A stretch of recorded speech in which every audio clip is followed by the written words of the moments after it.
So, if you've ever had a baby and you brought your new baby home, your friends probably tried to encourage you with words like this: "Welcome to your new normal." And your new normal at the time was sleepless nights, lots of diapers, and a crying baby. And that might not have been very encouraging to your heart in the moment. Well, life in Christ in the new normal is massively encouraging, and we're going to talk about why.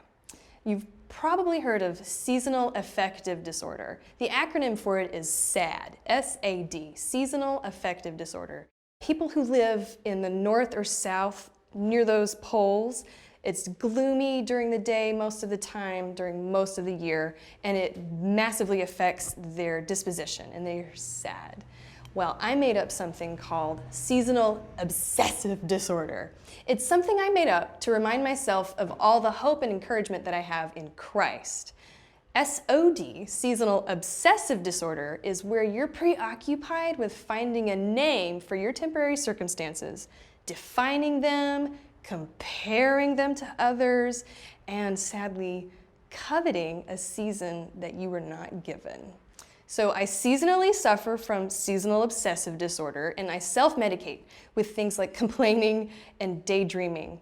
And I say things like, when this is over, or when this starts, or when this gets fixed, or when this changes, or when the first day of school happens, or no, when the last day of school happens. Does this sound familiar to you?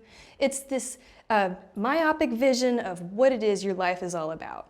Well, the missional vision of motherhood, with our sights set on the return of Christ, reminds us that we are all currently in the season of life.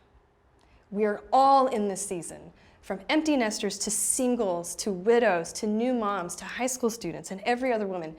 It's true of all of us if you are in Christ. We get to live outside the garden. We get to live. This is our season of life. Adam and Eve were exiled from the garden because of their sin. They deserved death, clearly because of their blatant rebellion against God, our Creator. But God had mercy. They lived outside the garden, and they lived with a promise echoing in their hearts that God's mercy would triumph over their sin. And remember Genesis 3:15, where God promised that the seed of the woman would crush the head of the serpent. And God always keeps his promise, and this promise was no exception. So while God's people waited to experience his ultimate deliverance from sin, they got to glimpse pictures of his deliverance over and over again throughout the Bible.